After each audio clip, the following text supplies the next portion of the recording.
Hey y'all, and welcome to another episode of Talks with the Tax Cop. Last week I was off only because I was trying to get it together after Labor Day. Period. Point blank. I don't have all the excuse in the world. I'm trying to get it. I'm trying to get it together, y'all. For those of y'all who do not know, my name is Patrice L. Berry, Enrolled Agent. That's what the EA stands for. Unless you're looking for an exceptional accountant, that might be me, depending on what day of the week it is. I am otherwise known as the Tax Cop. This is my podcast, Talks with the Tax Cop. And for those who are new here, welcome. For those who are coming back to listen to stuff, glad you're back, right? And I'm glad you're here, right? Today's episode, we're gonna dig in deep. We're gonna kind of finish our whole series on what's happening with all the different types of resolution we have. We're actually going to go through the offer and compromise pre-qualifier today. That's like the main thing we're going to do.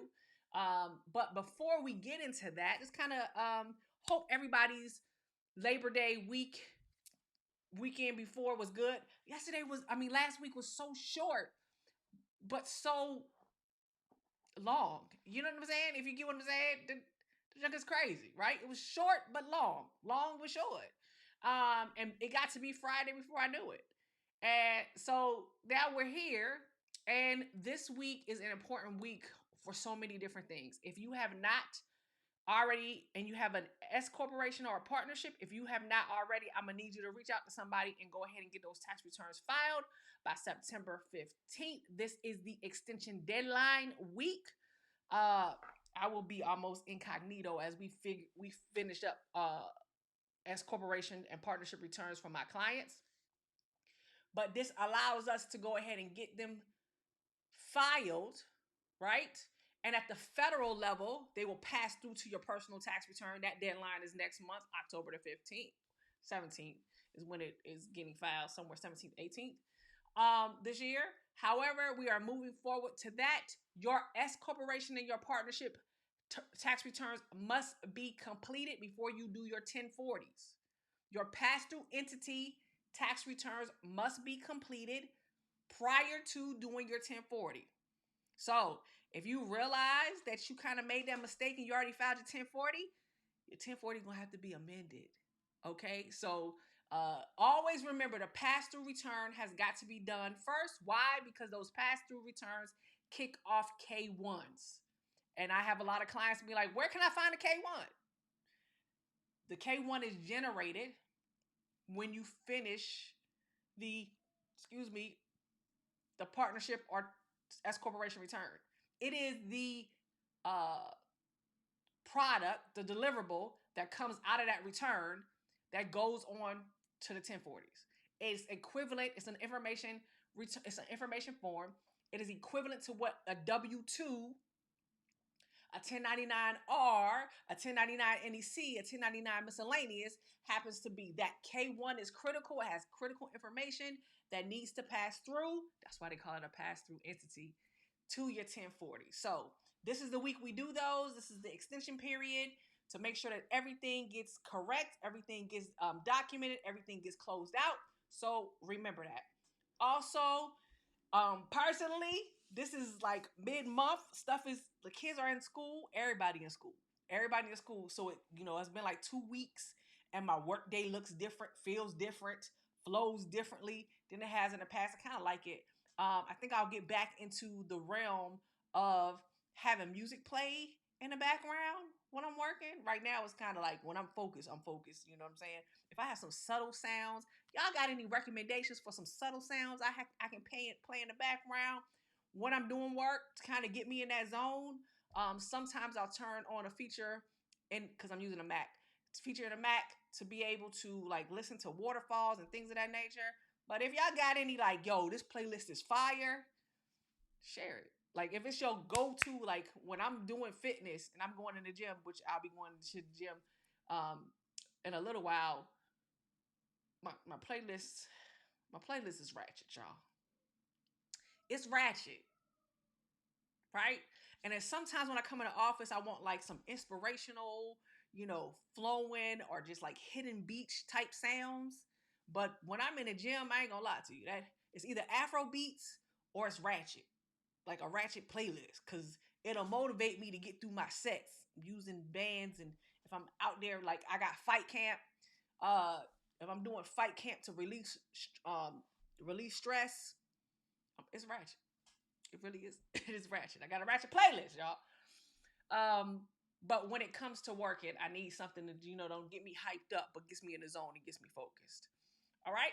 So let's dig into this week's podcast. Y'all looking at me. We're going to go into this week's podcast. We're going to go into our next segment. Our next segment is none other than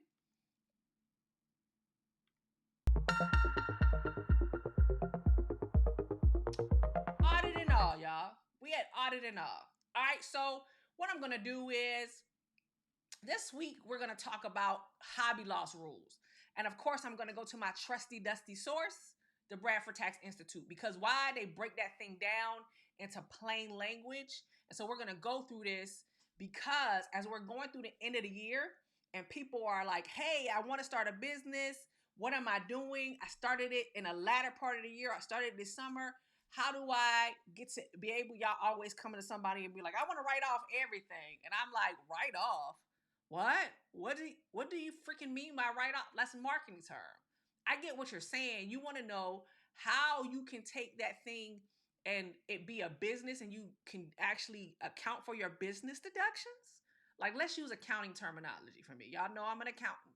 So let's use the accountant terminology. Write off everything. Those are business deductions that show up on your tax return, and they're legal deductions, right, that you're able to take on the tax return.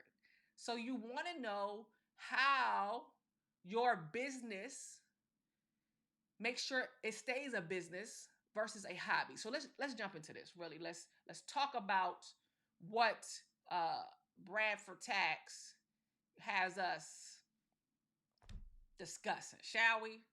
We shall. All right. Can y'all see that?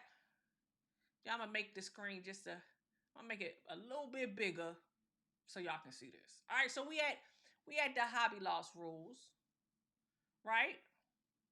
We are at the hobby loss rules. Let's make sure the whole thing is on the screen. Y'all know I gotta put my cam link up. That's why y'all see that still. All right, stuff not falling off the screen. Let me stretch it for y'all so y'all can see the whole screen. Here we go. It's still cut off some. Y'all bear with your girl. Y'all bear with your girl as she stretches it just a tad bit. Let's see if we can get it all on the screen. We'll do that. Okay? We'll do that. All right. So, hobby loss rules raises its ugly head. According to the Bradford Tax Institute, this is according to anybody who's doing this, right? You could run into ugly hobby loss rules if you have an activity that creates a tax loss. What? Hobby loss rules? Let's figure out what this means. Why ugly? Because you could lose all your deductions and pay taxes on the income. You don't say.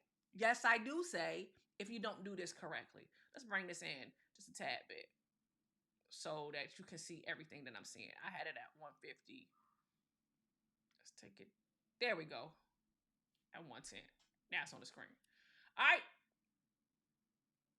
Y'all, who's watching it, squint your eyes.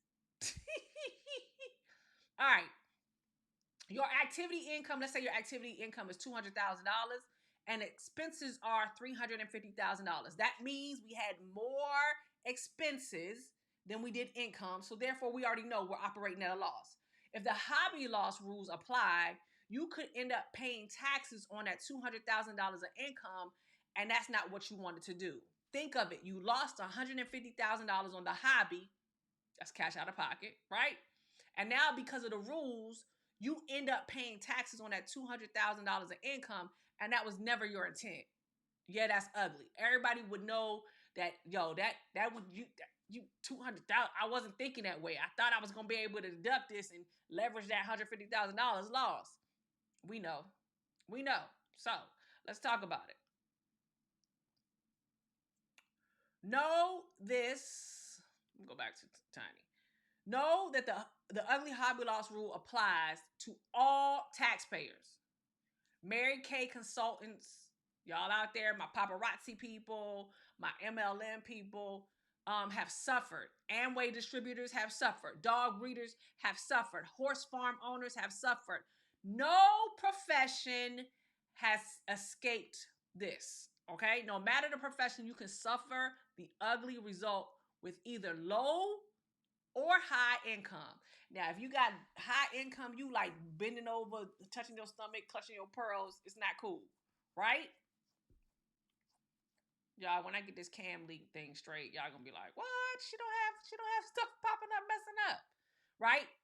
Your numbers and your issues may be far different from those of Carl and Leila Gregory, the subject in this article, but your results could be the same. No tax deductions for the hobby activity, but taxation on the income. And you up here like, nah, that's not what I was trying to do. So let's go and see what their case was. Okay? Although Gregory court case was resolved in 2023, it involved tax years 2014 and 2015. Y'all like, dang, it took that long to get to where it needed to get to? Yes, unfortunately, it did. All right? I know that just made it even tinier. This thing sucks. Not y'all. 100% me. I'm trying to make sure it fits on the screen.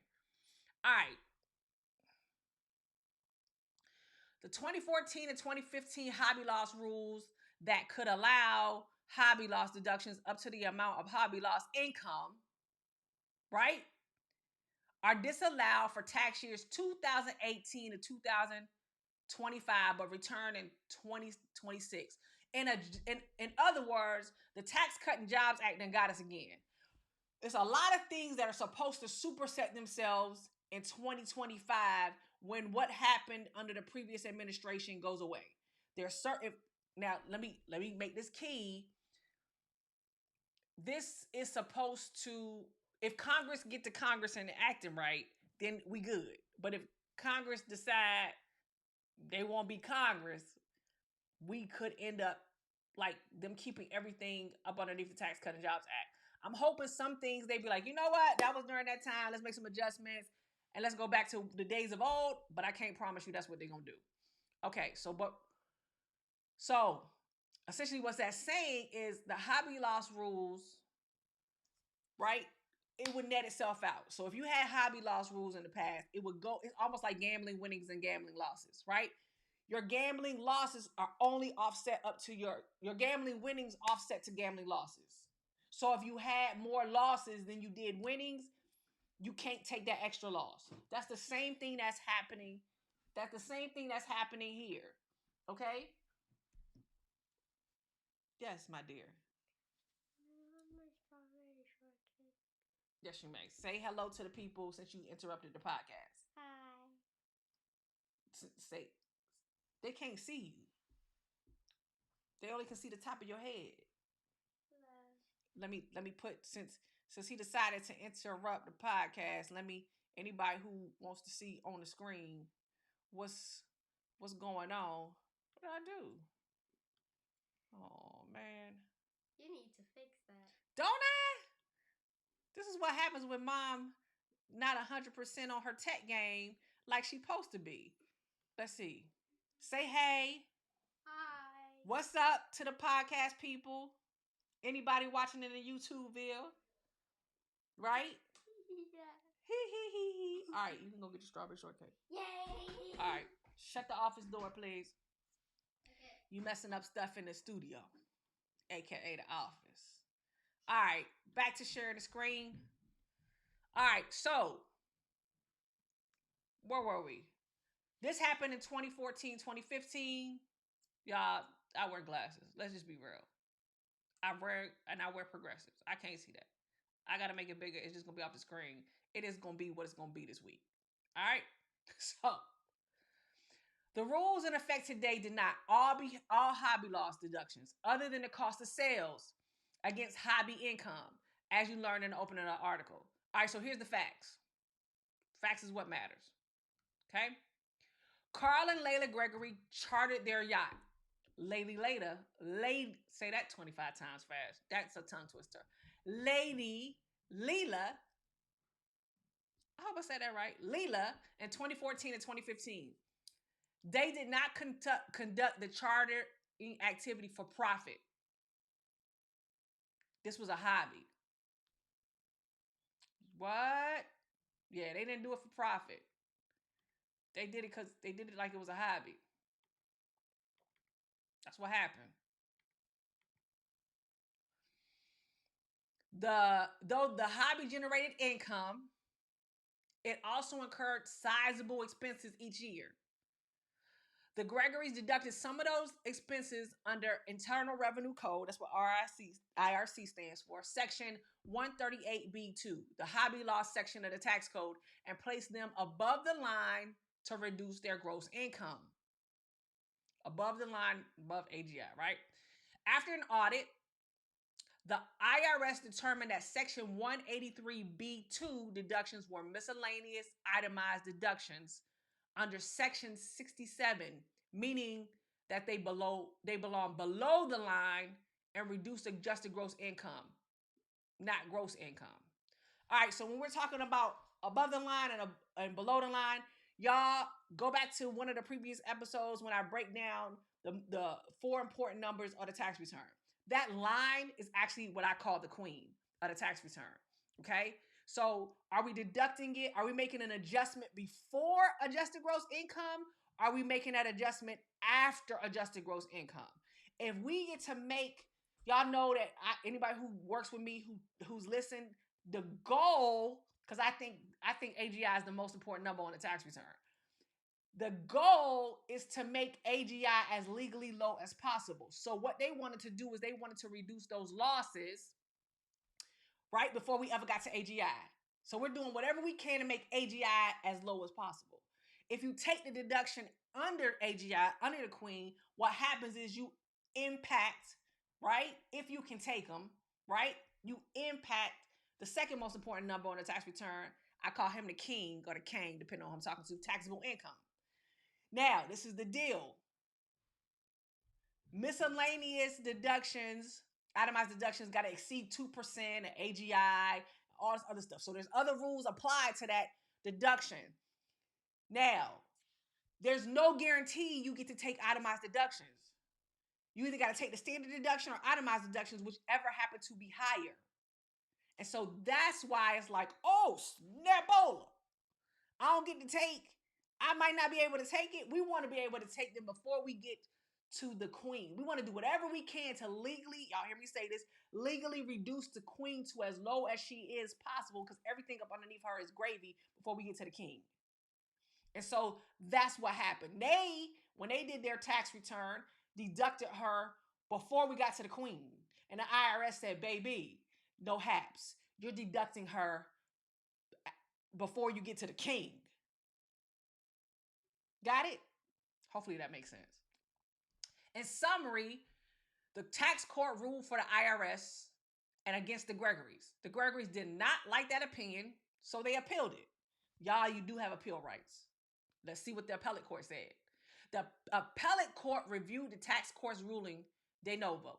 It also reviewed the tax court application of statutes and conclusions of the law. Key point, a de novo review. Y'all, I can't talk today. A de novo review means that the reviewing court examines the matter as a brand new case. It does not defer to the tax court's findings or conclusions.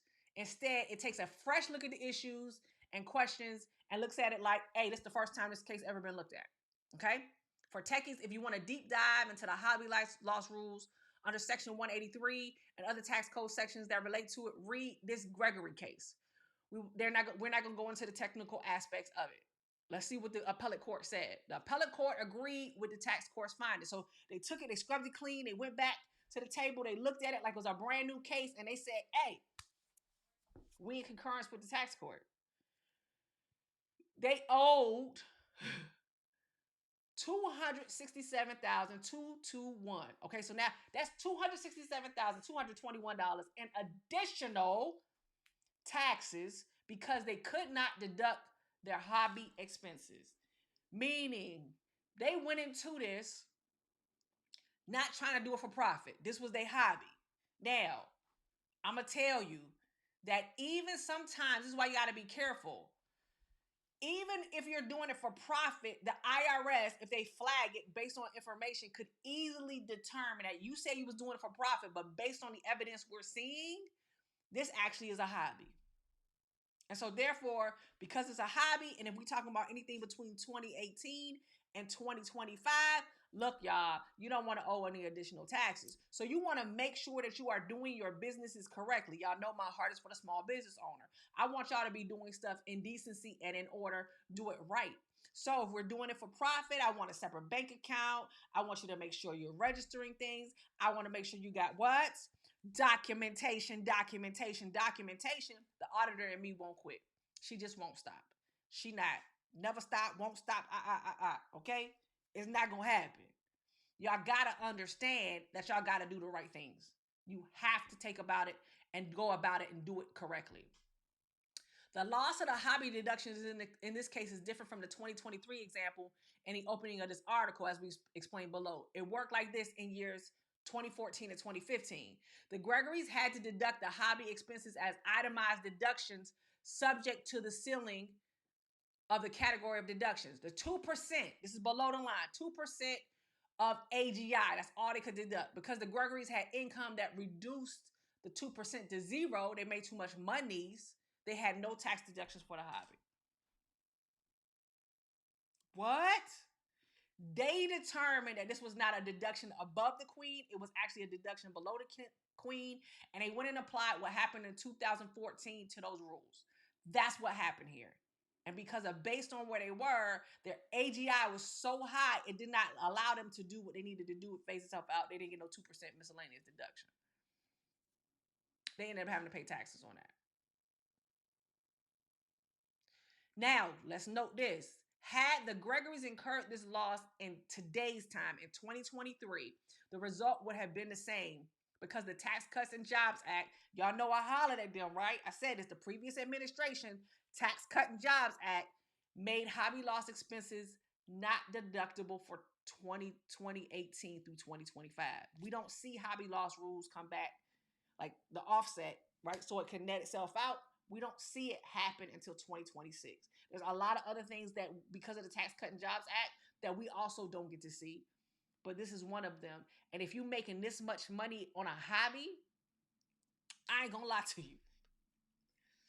You might want to make it a for-profit business and talk to a tax professional for tax strategies.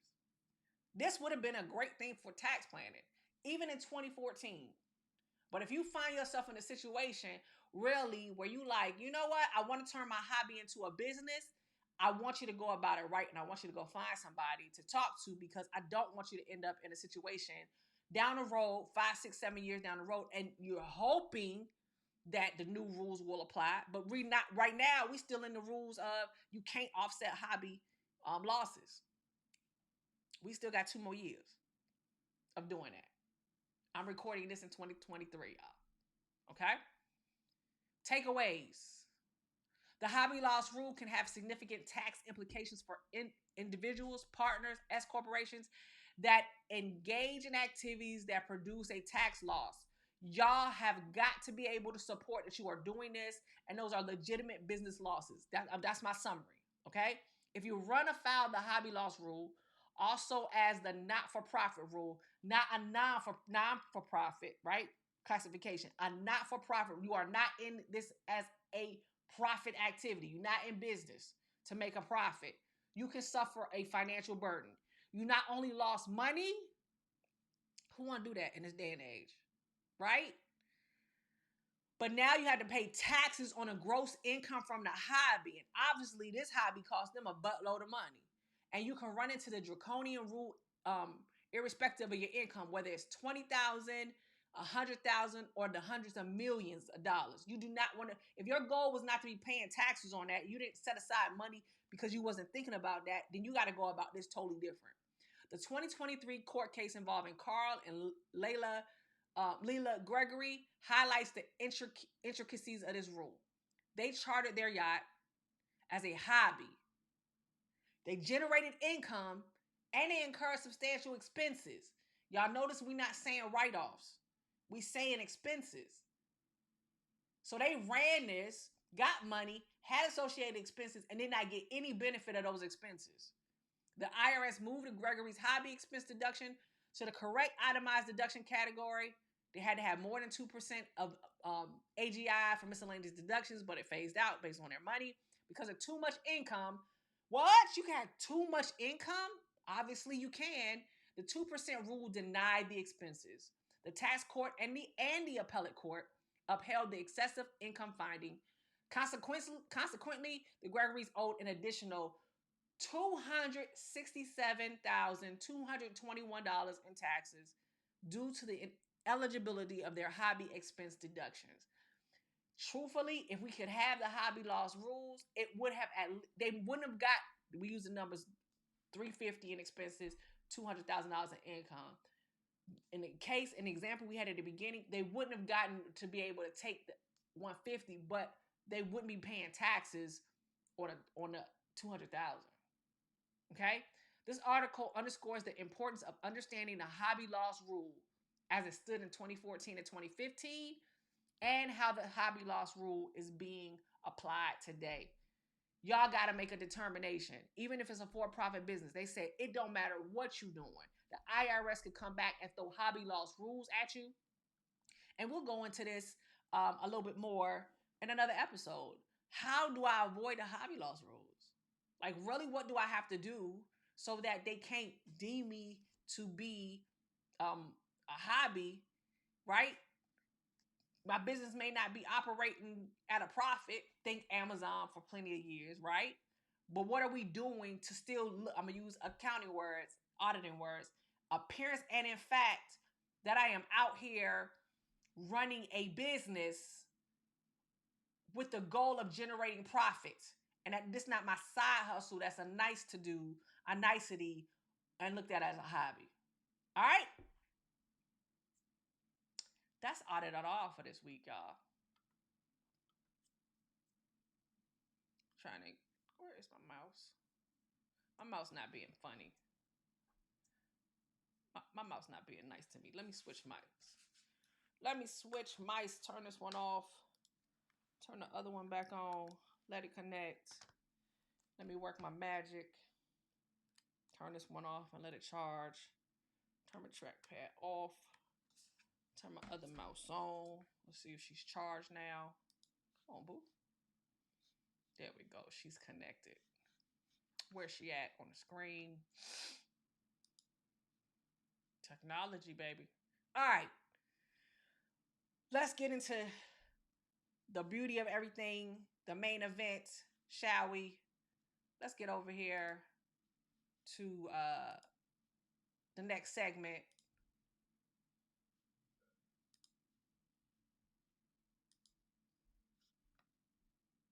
We don't want to come up this week. Our segment is balancing the beat. How y'all doing? It ain't do great on me, right? All right, so I want to take you all through Offer and Compromise, the calculator. I'll be sharing my screen on that one. Let me make it bigger.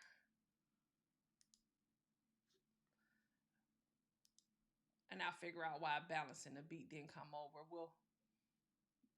We'll get to that. Now let's go through this Offer and Compromise Pre-qualifier because this is the biggest thing, right? I talked to you all before about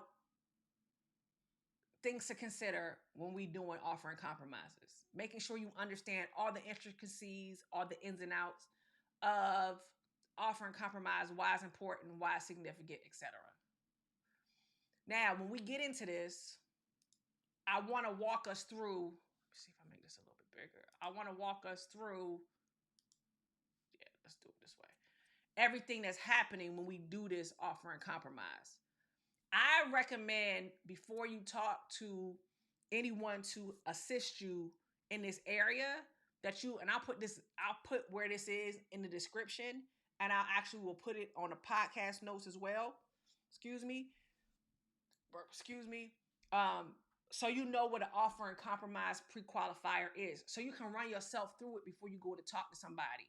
That way you kind of are aware of the things you need to have in place and know that depending on what your situation is, if you even should even go that route. Remember, I told you the remedies we have are we can either pay in full, that's an installment agreement where we're paying in full. We can do also a partial payment installment agreement, a short term, a full term. One where we actually, let's say we don't want to break the bank because remember, we don't want anybody to be in a financial hardship. So we can look at that partial payment and figure out what it can be, how much you can pay.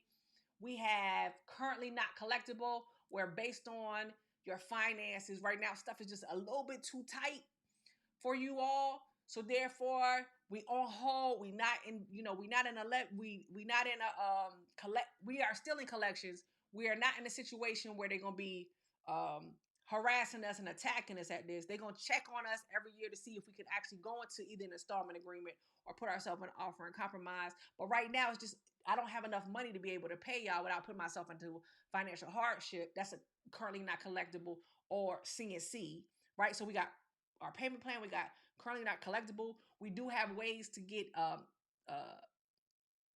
penalty abatements, waivers of penalties, and then of course we have the infamous pennies on a dollar offer and compromise. And so the OIC is what you hear on the radio or when people are saying I paid pennies on a dollar, I owe this much money. It's what everybody aspires for, but in reality, not everybody qualifies. And when you actually look at the numbers of people that are in situations, more people who have tax balances that are still outstanding end up in some sort of installment agreement, aka a payment plan versus offers and compromise. But I will tell you truthfully, in this day and age with things that are happening in the economy and what's happening in life, I could actually see more people going with inflation and everything happening. I could see more people qualifying for OIC based off of, we'll see, income assets versus expenses, income versus expenses, and the assets they have on hand, either in an offer and compromise situation or a CNC situation. I actually can foresee that happening based off of what's just like happening in life. And I know that's not what the democracy really wants, but when you think about inflation, when you think about student loans starting to have to be paid again, when you think about uh, uh, just unemployment and just things of those nature, right? I can foresee us being in situations where more and more people do fall into these categories for past due balances, but you got to make sure you have everything you need. All right, so let's go through this. I'm gonna make up some numbers, but I just want you to see the segments because that's the only way we're gonna be able to get through some of this stuff, right? So I kind of run through two scenarios. All right, so we're gonna use this tool to see if you may be eligible for an OIC. Enter your financial information, aka you need to have your financial information available. Why? Because I already told you, you're gonna have to do what they call a 433A or a 433B if you have a business. It's your personal financial statement. You're gonna have to cough up the information. You're gonna have to let the people know. Let me come back on the screen so you can see it. So it's not a joke, right? I don't want nobody to think we playing.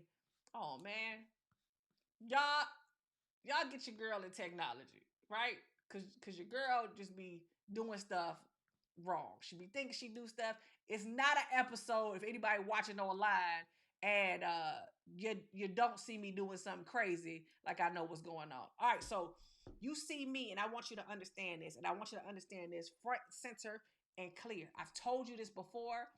Y'all gonna have to cough up your information. So in an offer and compromise, you're gonna give up all the business. In a currently not collectible in the CNC, you're gonna give up all the financial business. And you're gonna have to provide support for some of them numbers. So your rent, your, you know what I'm saying? Your rent, your car payment. Like they gonna want the supporting documentation to prove that this financial statement is not just something you just do the numbers you do on a piece of paper. Like they want the support to be like, yeah, they finance is tight.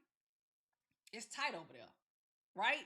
So you'll see as we go through this, they're gonna want to know what your business is, and you're gonna have to tell them, or else you're not gonna get this offer and compromise. And you might rightfully uh qualify. You might rightfully are deserving, but you won't keep your business to yourself, and this could help relieve some of that financial strain or help get rid of all that acid reflux or anxiety that you dealing with because you thinking that this is over your head, right? All right, so let's go back to sharing the screen and let's go through this. We make our final decision based on your completed OIC application and associated investigation. This tool should only be used as a guide, but it's a good guide, y'all, before y'all start talking to a tax pro. Like, know your business so you can actually be able to be like, oh, I need to gather this. So it makes it smoother when you do talk to a tax professional. Although it may show you can full pay your liability, right? That's the whole payment plan. You may still file an offer and compromise and discuss your individual financial situation with the IRS. I suggest you go about it with a tax pro, not just because I'm an enrolled agent, but because it's some, depending on who you get, they might, you know what I'm saying? It that's in anything. Depending on who you might get, might be a little bit different. But I want you to go in armed. If you are a partnership, corporation, or residing in a U.S. territory, foreign country, or military, the OIC pre-qualifier is not applicable for your situation. Meaning, doesn't mean you don't have an offer and compromise situation. It just means this pre-qualifier does not help you. It's a whole nother way for that to be able to happen for partnerships or corporations. Not telling you you may not qualify. It's just this tool not gonna get you there. All right. That's definitely when you should go to a tax professional. Enroll agent, CPA, and or tax attorney are the ones who definitely can assist you with this. All right. Are you in the open bankruptcy proceeding? We're going to say we're not in open bankruptcy because bankruptcy rules make it like we want to play the game a little bit different. Have you filed all required federal tax returns? Yes. I'm going to tell you. They go before we even talk about payment plans or offers and compromise, anything like that. They're gonna want to know your entire, like you're gonna need to be compliant. And we already talked about compliancy at the federal level is the current year and 6 years back. You're gonna have to file your tax returns. All right. Have you made all required estimated tax payments? We're gonna say either not applicable or yes. In this case, we're gonna say yes. For my business owners, that's the only reason why I'm thinking like that. If you're required to do estimated tax payments, if you're a W-2, all that stuff is coming out of your withholdings. All right. If you are self-employed and have employees, have you submitted all required federal tax deposits? That's your 941s, 940. That's your payroll stuff. We get into payroll and all this kind of stuff. You self-employed and you got employees. That's a trust fund issue. You don't want no trust fund problems. All right. If you aren't self-employed, of course, you would say not applicable. All right. Next section. We are going to put our zip code down. I'm just going to put, let's hope this is a zip code 20154. It's a zip code somewhere. I don't know what state it is. Let me use, I'm in Maryland. I know this is a zip code in Maryland. So let's use a real one. Okay. Maryland. That's Prince George's County. Go gorgeous Prince George's. Total number of members in your household. I'm actually going to use my members in my household. There are 6 of us. Me, my husband, and 4 children. Y'all know that. That's known information I'm sharing with y'all. Okay. Total members of household. No one currently is over 65.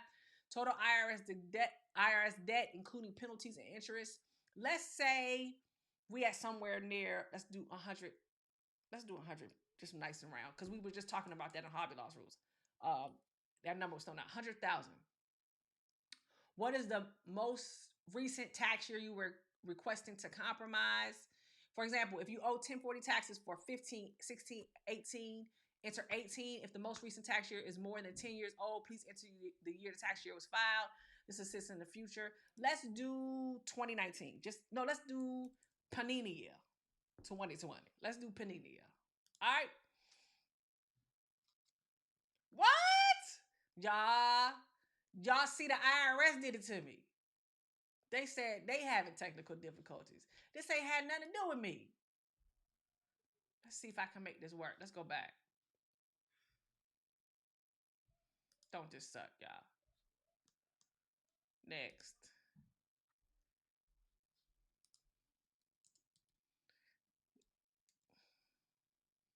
Ain't this a bleepity bleep bleep bleep? 6 150,000 2020. All right. Sometimes you gotta push buttons. When y'all see the technical difficulties really happening, this is real. This is real life. All right, so I'm just gonna throw numbers in here. None of this stuff is truly my situation. I'm just throwing out numbers. All right. But I want you to know, they want to know your assets. So let's say our total bank balances, maybe we have a total of $3,000 in the bank between all our bank accounts. Our home market value, the current FMV of the home, maybe it's in Prince George's County, maybe FMV is 400,000. Is that what I have? Let's say it's that. Home loan balance, your balance may be 275. Vehicle equity, let's say you buy used cars, and so maybe the first car is worth 5,000, and use Kelly Blue Book to kind of figure these out. And maybe your other car is worth 18,000. That's how much equity is in the car. You have a 401k. And let's say your 401k got $230,000. Maybe you've been working for a while. Other real property, let's say you don't have any other real property, other assets, you have a motorcycle or airplane, whatever, you come up with that. Stocks, bonds, and other investments. Let's say you have $30,000 in stocks. And I've not tried any of these numbers before I ever got on here with you all. I really am just, we're doing this real life. So y'all can kind of see what things you need to come up with. And this is assets. Do you have, let's say you got your mother's ring, your wife has your mother's ring as an heirloom, and let's say it's worth $6,000. Okay? That's all our assets. All right. It's automatically telling us you don't qualify for offer and compromise based on the information you provided. Your equity and assets is sufficient to pay your tax debt. You reported $417,000 in equity in your assets, and your liability is only $150,000. If you believe this is an error, please recheck your data. If your data is correct and you believe you have exceptional circumstances such as serious illness, where paying your taxes in full might impair your ability to provide for yourself and your family, aka financial hardship, review the offer and compromise booklet and submit your offer, right? So this is why they're telling you already, here we are in a situation. This pre-qualifier be like, okay, this is how much we got. So let's go back and let's adjust some of this stuff. Let's say you got $3,000 in the bank. Let's say we bought the home recently, so we say it's 370.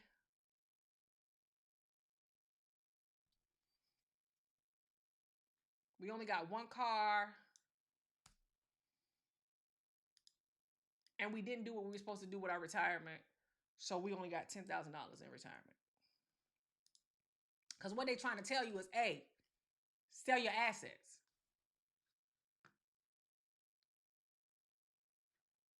Sell your assets. That's what they're telling you. Let's say we didn't invest, we don't have anything in the stock market, but we do have this. Let's see what it does too.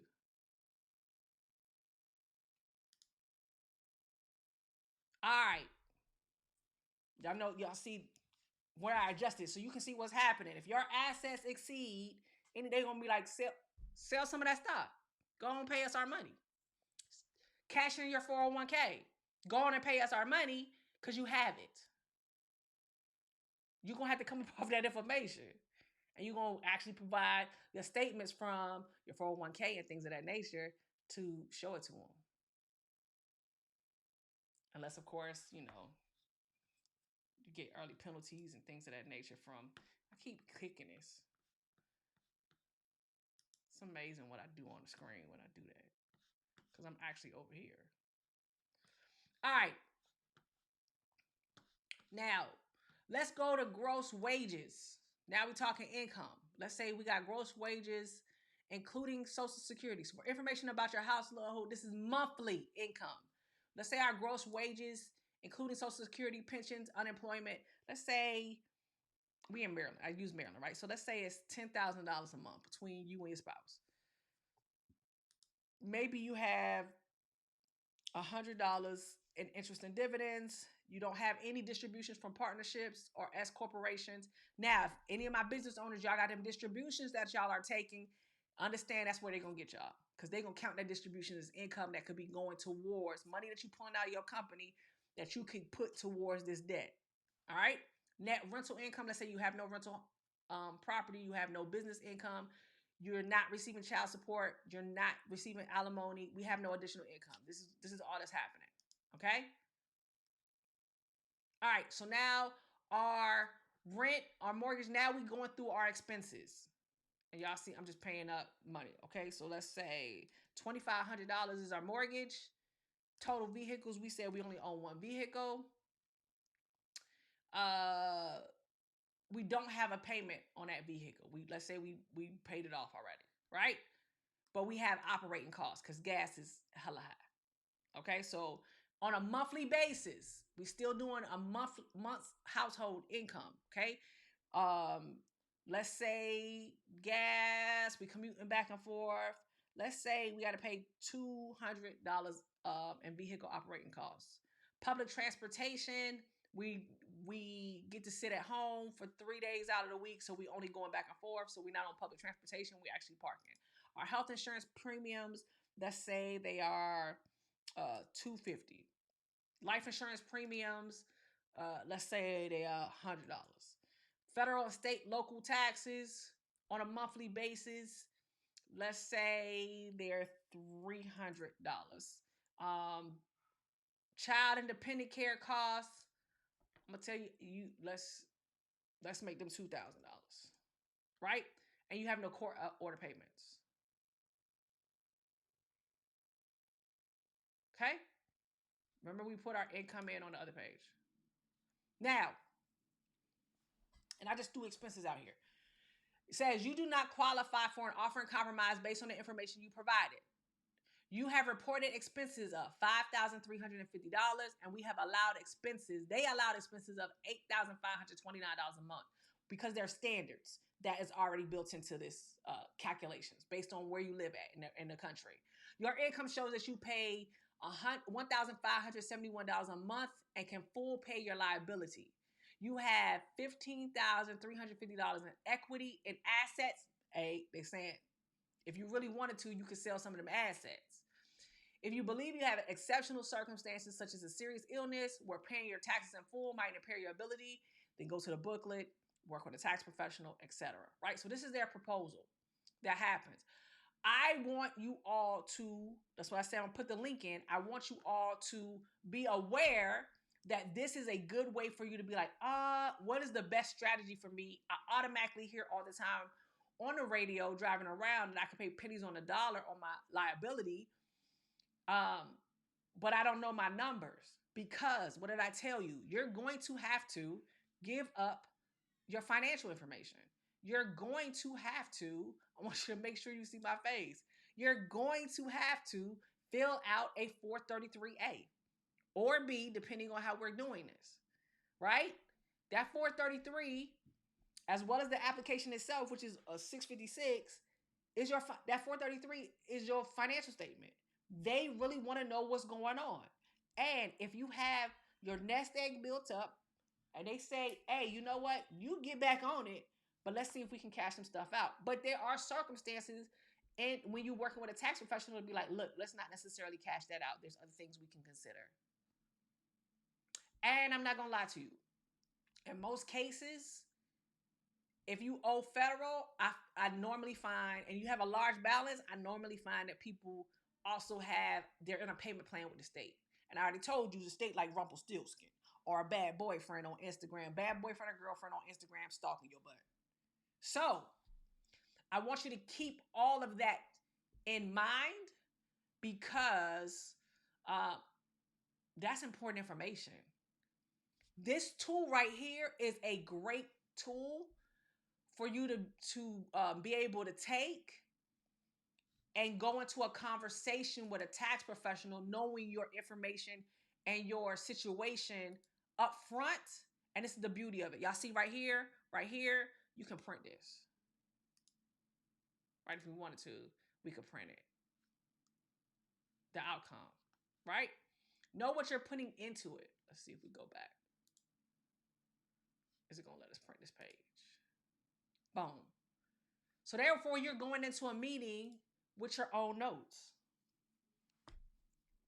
So when you have that conversation, you can be like, this is what I came up with. So you're already aimed with the information. Or when you call somebody to be like, these are the numbers I know because I've already gone into it. I just feel like I still could qualify. Can I schedule a meeting with you? Okay. Now, there'll be some pre-qualifying questions that somebody may do for intake just to figure out if you do qualify. But at least you know your information and you can be ready to go, because most tax professionals that deal with tax resolution have some sort of checklist or something that they'll be requesting information from you so that they can make this as smooth as a situation as possible. And the truth of the matter is, it's not that we're not going to trust you. We're going to do our due diligence. We're going to actually go pull transcripts. We're going to pull reports. We're going to ask you some questions. We're going to ask documentation. We're going to ask you to fill out some questionnaires. The reason why is because we want to put you in the best situation possible. You have 4 options available to you at a bare minimum, right? If we're not counting, I'm not counting penalty abatements or innocent spouse or injured spouse. I'm not counting those. I am counting the primary remedies. Full-term payment plan, short-term payment plan, or a partial payment agreement, currently not collectible, and offer and compromise. Them the main 4. Them the main 4. Them the main 4. Right? Installment agreement, short-term full, partial payment installment agreement, currently not collectible, offer and compromise. We do have other remedies for other things, but I want you to know the main 4. And this is the tool we have to be able to determine what this is going to be. But when we talking anything other than paying full, a straight line payment plan, we're going to have to do a 433A. We're going to do a financial statement. So you need to know what your assets are. You need to know what your income is on a monthly basis, and you need to know your monthly expenses. And you need to come to the table telling the truth. What? You need to come to the table telling the truth so that we can actually help you. All right? That was balancing the beat, even though my music didn't come in and my cover didn't come in. I'm going to get this noise straight. All right. So now let's wrap up this week's podcast, y'all.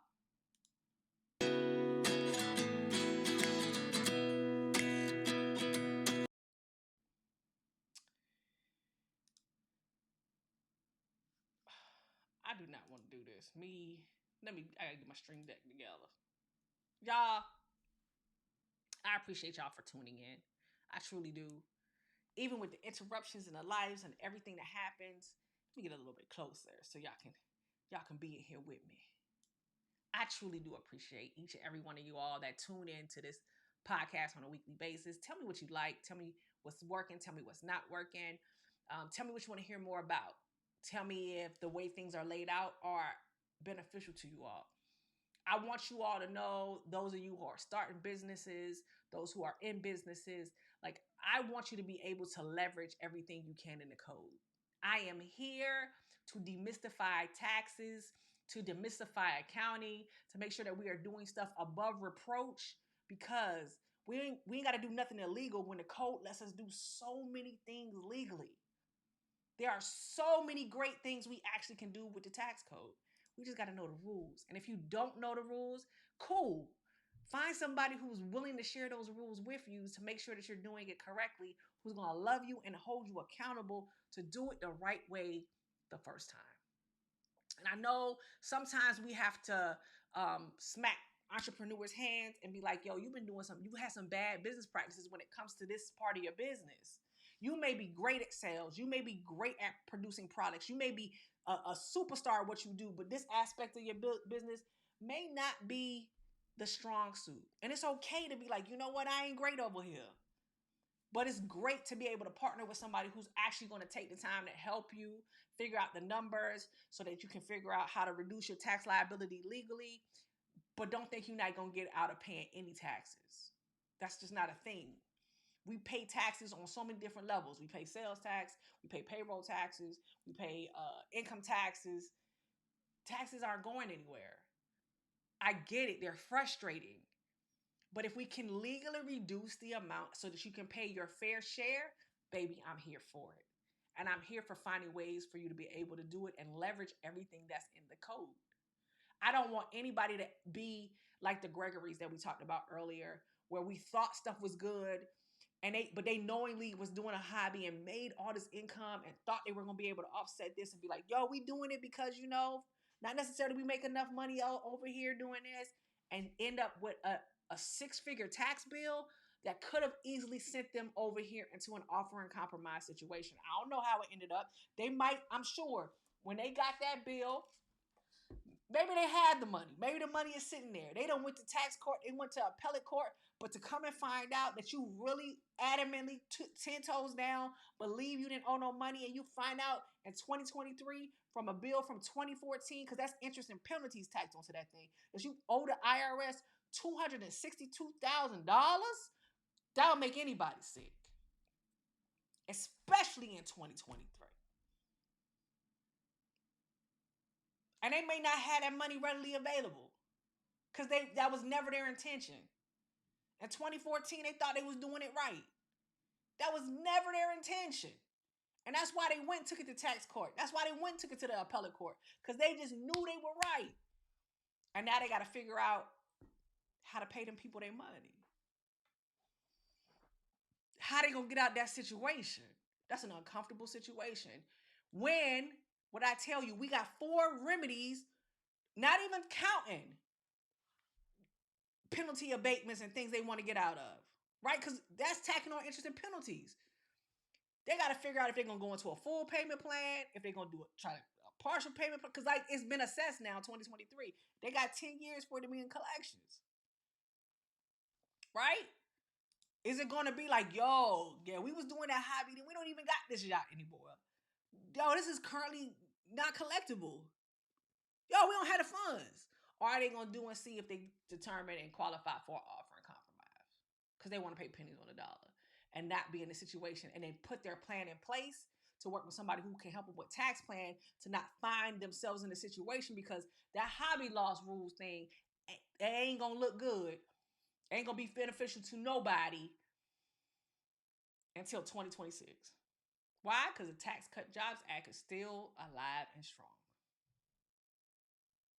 Something to consider. Something to consider. This is why it's crucial to know the key numbers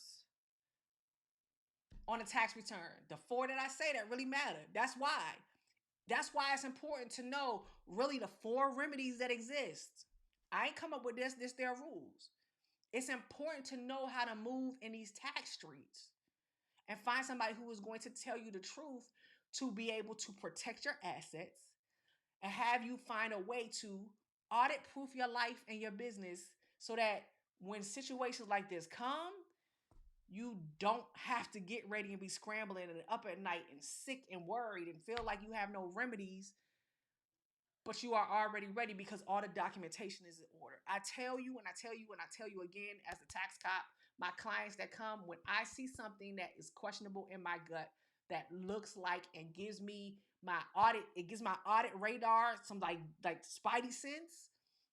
I tell my clients, I'm gonna tell you this right here, and I tell you my level of this right here might be 40% auditable. This right here is a flag. This is about 70%. I think you should change this. I don't think we should submit it this way. At the end of the day, it is your tax return. I inform my clients ahead of time. But at the end of the day, if they tell me that, hey, push it, it's okay, I'm gonna push it. But if they come back and ask questions, know that I told you I suggest that you file this tax return and we do something different. I do have clients who be like, Patrice, I'm willing to take that chance. I said, okay. I got videos where I tell them, I got it documented. Hey, I told you this. Now, when it comes up, if we get some correspondence, I'm going to fight with you. I'm going to fight for you. But understand that my recommendation, depending on what that correspondence may end up being, go and pay these people their money. These are the 4 options you got available. Which one you want to go and do? And it's not because I'm trying to get money on both ends. I'm just telling the truth. And I'm going to tell the truth from the start. I want you to do what's best for you and yours. The goal is to not send anybody in financial hardship. I promised you that we would go through the 4 main ways, the 4 main remedies when it comes to tax relief. There are other things that we can discuss and we'll get into. Innocent spouse, injured spouse, penalty abatements, reasonable cause, first time penalty abatement. There's just so much in the code that we can discuss. As well as I'm going to bring people on so you can see and talk to these other entrepreneurs so we can see that we are in this together. I thank you. If you have any questions about where to go, what to do, how to do it, y'all got any suggestions for a playlist that's not ratchet that'll make me go through what I need to go through? If there's any other topic y'all really want to hear discussed during Audit and we're going to get into fraud squad funnies where people that did something fraudulent and they bust in jail. We'll start doing those things. If there's a particular message you want to hear during balancing the beat, y'all, I gotta fix my thing, my intro for the segment. Let me know. Other than that, I appreciate you all for tuning in to another episode of none other than Talks with the Tax Cop. You all have a great week. Until next week, we back on it.